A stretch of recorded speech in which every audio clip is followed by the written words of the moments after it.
Welcome to the webinar. Today we will be discussing the smart money concept.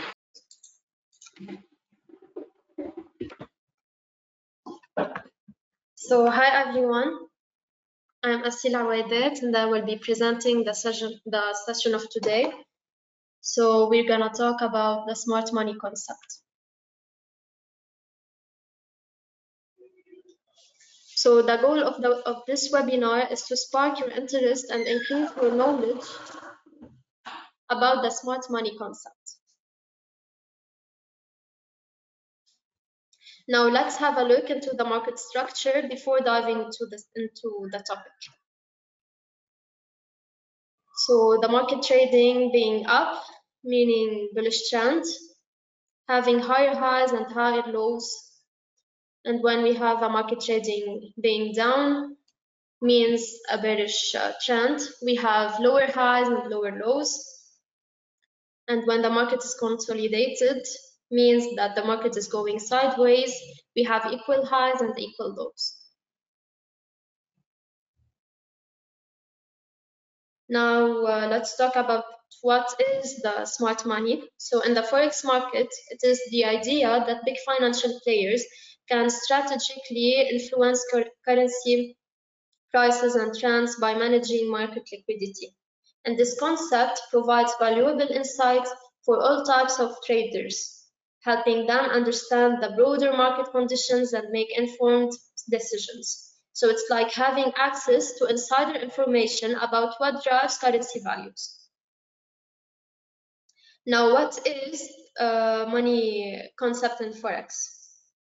So the smart money concept in Forex pertains to powerful market players, such as banks, institutions, central banks, hedge funds, and large corporations.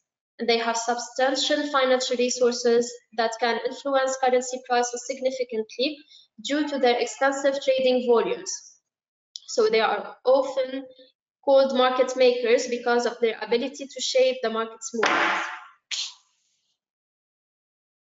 So in contrast, retail traders, which include individual traders like you and me, typically have far less capital and influence in the Forex market.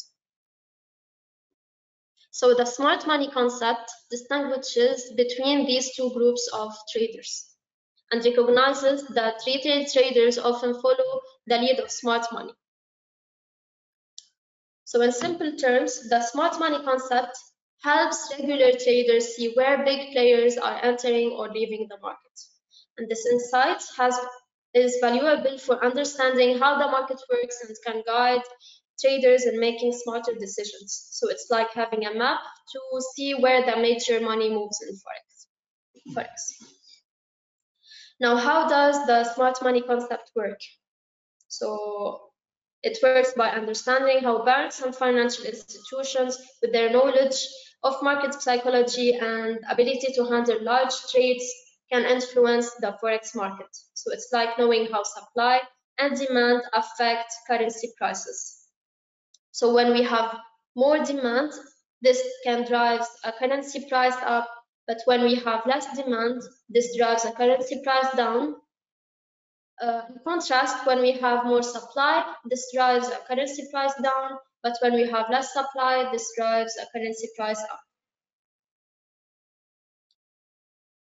So smart money players use this understanding to their advantage when trading in the Forex market. So when the price go up, more people want to sell, and when price go down, more people want to buy.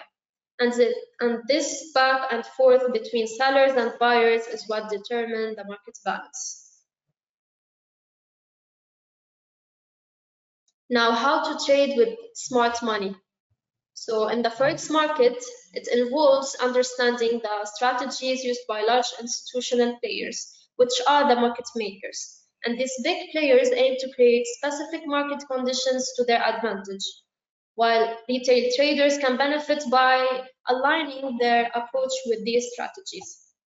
So first, we have the accumulation phase, where market makers want to buy a significant amount of a currency, so they start by purchasing it aggressively. Secondly comes the price manipulation, during this accumulation phase, they have the power to control prices. So they can push the currency's price higher when market conditions seems to be favorable to them. And finally, we have the profit taking.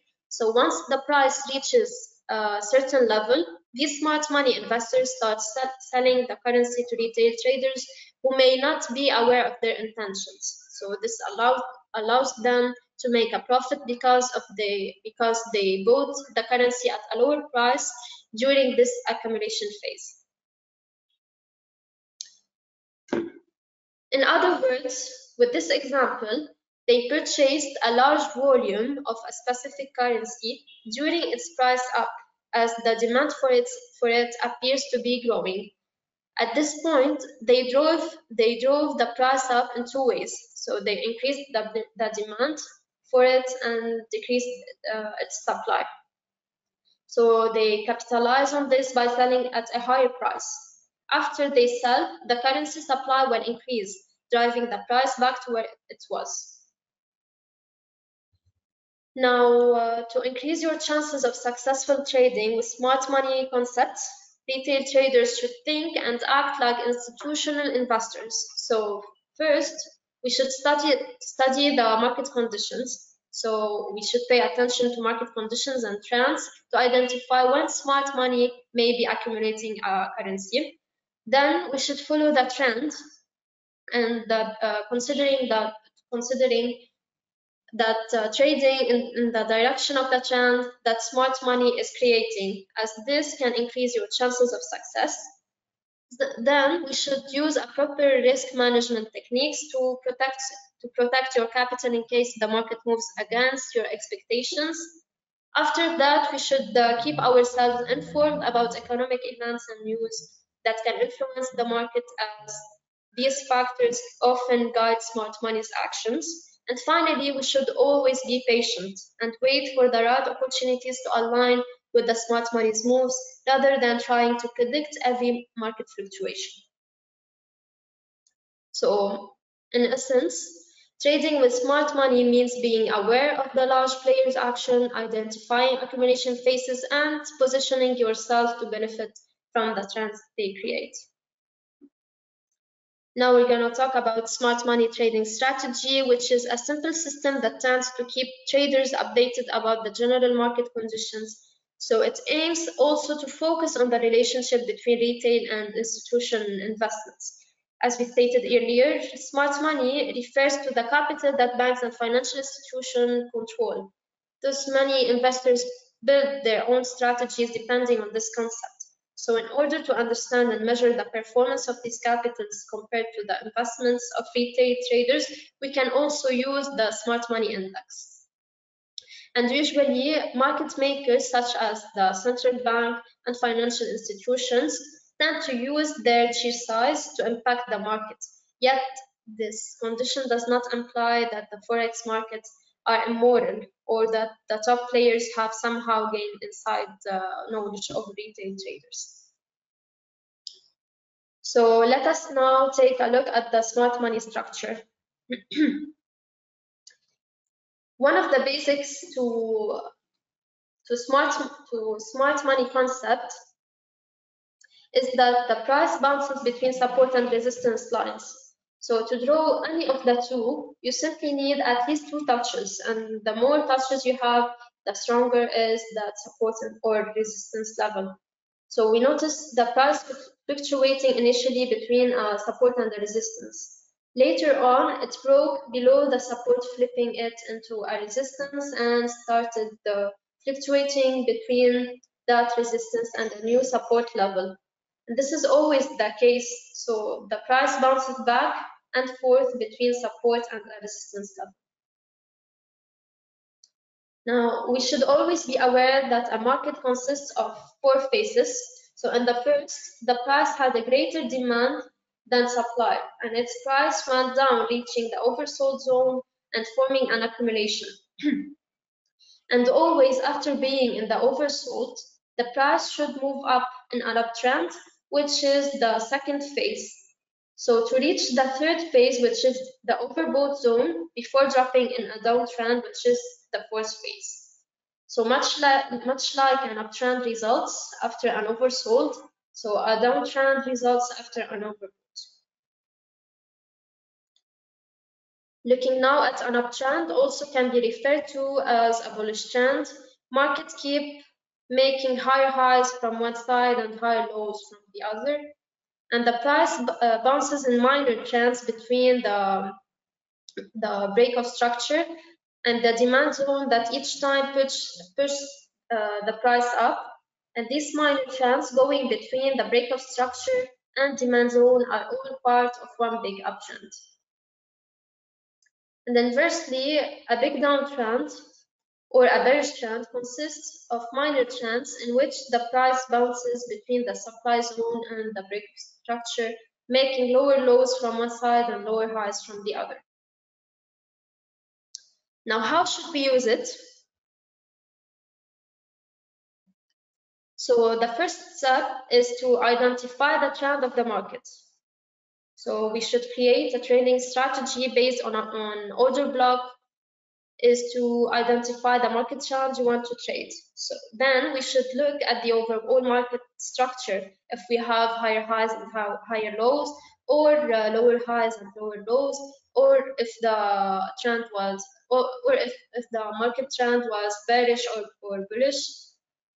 And the market structure gives us a bias for trading opportunities. So for instance, in the bull market, we always look to buy, while in the bear market, we always look to sell.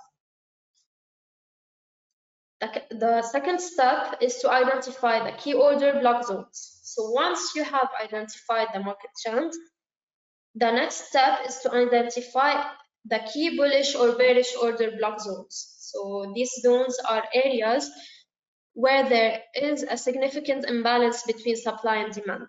So look for a bearish or bullish order block zones according to the higher time frame trend. So if the higher time frame trend is a downtrend, then you would look for a bearish order block, and if you are in a bullish market, then you would look for a bullish order block. Now, the third step is the entry or trade management. So look at the lower time frames and look for the lower time frame confirmations. So as we can see, the market is in a downtrend. So it's making lower lows and lower highs. So we should valid bearish order block formed and wait for any bearish entry at the order block zone. So a follow-up, in the previous figure, we noticed the price decline after hitting the order block zone, representing a sell option and a big opportunity for a profitable trade. So finally, in summary, we should know that the market structure, being bullish or bearish, reflects who is in control. So is it the buyers pushing the price up or the sellers pushing the price down? And also we should know that the order block is the location of entry in which you enter a trade with a buy or a sell, depending on the market being bullish or bearish. Thank you for your attention.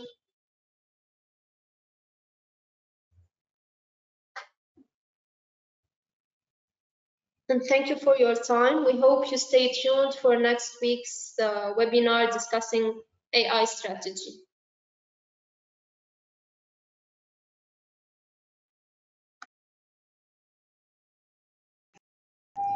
Thank you.